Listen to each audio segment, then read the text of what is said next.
Halo semuanya, selamat datang lagi di channel JP Story. Untuk menyambut Liga 1 musim 2024-2025, Persebaya Surabaya melakukan perombakan pemain secara besar-besaran. Sebelum gue lanjutkan, untuk kalian yang belum subscribe, silahkan subscribe dulu. Bantu channel JP Story agar cepat mencapai 1000 subscriber. Dan juga tekan tombol like-nya dan komen. Jika kalian punya pendapat apapun yang ingin kalian sampaikan berkaitan dengan topik yang saya bahas, silahkan tulis di kolom komentar. Oke, jika kita berbicara Persebaya Surabaya, maka yang keluar di benak kita adalah tim besar ya dengan sejarah yang sangat panjang di pesepak bolaan Indonesia. Dan bahkan Persebaya juga banyak berkontribusi untuk timnas nasional Indonesia. Banyak mereka mempunyai pemain-pemain penting yang pernah membela timnas Indonesia yang keluar dari Surabaya. Nah, berdasarkan catatan-catatan itu, maka wajar-wajar saja jika memang Persebaya Surabaya itu mengincar sekali gelar juara. Ya, karena dengan status tim besar itu akan menjadi suatu tekanan dan juga tuntutan ya yang keluar dari para pendukungnya, para supporternya ya untuk agar cara bagaimana supaya Persebaya Surabaya mendapatkan gelar juara. Nah, maka Paul Munster ya selaku pelatih kepala Persebaya Surabaya dan didukung oleh manajemen Persebaya Surabaya ini melakukan perombakan pemain yang begitu luar biasa. Dan bahkan ya mereka ini paling gercep dalam melakukan transfer pemain. Ya, jika memang kita melihat skuad yang ada, mereka ini sudah mempunyai 5 pemain asing. Lalu juga didukung oleh pemain-pemain lokal yang bisa dikatakan skuad Persebaya Surabaya musim depan itu akan skuad yang paling dalam, akan sangat komplit ya. Tidak akan seperti musim kemarin yang memang banyak keteteran di setiap laga. Nah, kali ini di musim yang akan datang, saya rasa Persebaya Surabaya ini akan menjadi tim yang sangat kompetitif ya dalam perebutan gelar juara musim depan. Jika kita melihat pemain asingnya, ini pun sangat berkualitas. Yang pertama ada Flavio Silva. Tahu sendiri siapa itu Flavio Silva?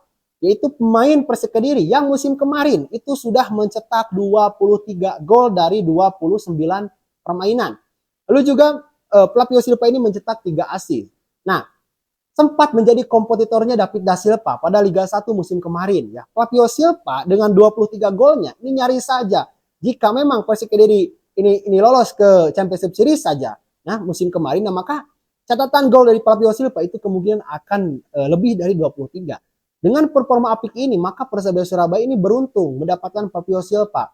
Dan gua rasa performanya di Persebaya Surabaya musim depan ini akan lebih dari performanya di Persik Kediri. Lalu juga ada Bruno Moreira. Nah, Bruno Moreira ini kita sudah tahu semuanya bahwa sosok pemain ini adalah winger yang sangat begitu cepat dan mematikan. Nah, dengan 31 permainannya musim kemarin, Bruno Moreira ini sukses mencetak 10 gol dan 3 assist.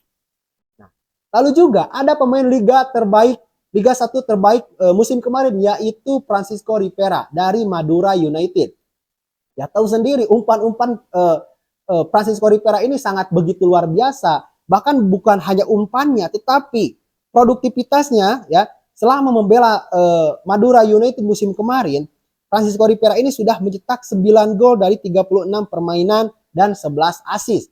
Dengan catatan ini menempatkan Rivera menjadi pemain terbaik Liga 1 musim 2023-2024. Dan lagi-lagi ya Persebaya Surabaya punya pemain penting ya untuk mengisi lini tengah dan akan menjadi supplier bola ke Flavio Silva yang ada di depan. Bukan hanya itu, Malik Rizaldi ya seorang pemain lokal terbaik musim kemarin yang paling subur dengan 12 golnya dari 36 permainan. Ini diboyong juga oleh Persebaya Surabaya. Nah, jika memang kita memetakan kekuatan, ditambah lagi Muhammad Rashid dan Gilson Costa, yang memang Gilson Costa ini adalah pemain yang memang sempat berjaya di timnas muda Portugal ya, dengan bergabung di U16 Portugal, lalu juga U19, U20, dan hari ini dia bermain untuk Persebaya Surabaya, memang akan begitu luar biasa. Lalu juga ada Muhammad Rashid juga, yang memang kita tahu sendiri bahwa Muhammad Rashid ini ketika bermain di Persib Bandung, ya, ia sangat tidak tergantikan. Lalu juga di Bali United, ia menjadi salah satu pemain yang memang sangat penting. Nah, bisa kita bayangkan, bisa kita petakan kekuatan-kekuatan Persebaya Surabaya khususnya di lini tengah ini begitu luar biasa. Tinggal nanti Paul Munster ini bagaimana skema yang ia terapkan ya untuk mengkombinasikan beberapa pemain yang ada di skuadnya saat ini. Dan kemarin juga terbukti di laga uji coba melawan Persibo Bojonegoro ya, Persebaya menang dengan 2-0. Itu pun berkat gol dari Muhammad Rashid dan Bruno Moreira. Sudah terbayanglah bagaimana skema yang ia terapkan, dan memang kemungkinan ini Persebaya musim depan akan menerapkan formasi 4-3-3 ya, yang mana 4 pemain back, lalu juga 3 pemain tengah dan 3 pemain depan. Bruno Moreira di sebelah kanan, lalu juga Malik Rizal di sebelah kiri, dan Fabio Silva menjadi ujung tombak dari Persebaya Surabaya. Nah, kabarnya juga Persebaya Surabaya akan mendatangkan satu pemain lagi ya, yang memang akan diumumkan akhir-akhir ini. Nah, jadi kita akan tunggu nih, pemain asing yang akan diumumkan oleh Persebaya Surabaya ini akan berposisi di sebelah mana. Kalau saat ini kita melihat yang kosong itu di posisi back ya, kemungkinan juga akan pemain asing yang akan datang itu akan berada di posisi back. Nah, masih ada 2 slot lagi sebetulnya untuk Persebaya Surabaya dalam mendatangkan pemain asing. 1 slot dari pemain Asia, 1 slot lagi dari luar Asia, karena memang musim ini regulasinya itu menjadi 8 pemain asing.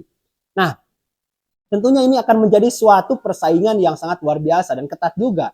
Ini juga dikatakan oleh Paul Munster bahwasanya ia menginginkan di timnya sendiri itu ada persaingan ya, antara pemain lokal dan pemain asing, dan juga pemain lokal dengan pemain lokal yang lainnya. Kenapa seperti itu? Karena ya, pemain lokal ini jika memang dengan pemain asing seperti ini itu akan banyak tersisihkan, banyak tergantikan. Tidak ada alasan untuk menaikkan performa, untuk disiplin latihan ya, lalu juga menjaga kebugaran. Kalau misalnya pemain lokal tidak bisa bersaing, nah maka ya dia akan terdegradasi secara tersendiri. Jadi ini penting sekali pemain lokal, karena pemain lokal itu wajahnya sepak bola Indonesia ya, wajahnya timnas nasional Indonesia. Jika memang pemain lokalnya bagus, nah maka itu akan berpengaruh terhadap kualitas liga juga, dan juga kualitas timnas nasional Indonesia. Nah, itu selamat bersaing untuk para pemain lokal ya. Semoga selamanya bisa memberikan yang terbaik untuk tim yang dibela dan untuk timnas nasional Indonesia juga, karena kita harus selalu mendukung pemain lokal ini, karena ayah ini banyak tersisihkan ya. Di timnas nasional Indonesia ini banyak pemain naturalisasi dan diaspora yang memang sekarang memenuhi skuad dari timnas nasional Indonesia. Di klub lagi ditambah 2 slot lagi, artinya pemain lokal kita akan semakin seru persaingannya ya. Dan ini sangat positif gua rasa untuk meningkatkan kualitas dari pemain lokal kita. Itu yang bisa gua sampaikan. Terima kasih. Jangan lupa like jika menyukai video ini, dan komen jika ada punya pendapat apapun yang sudah saya sampaikan dalam video ini. Terima kasih, gua JP Story, salam sepak bola.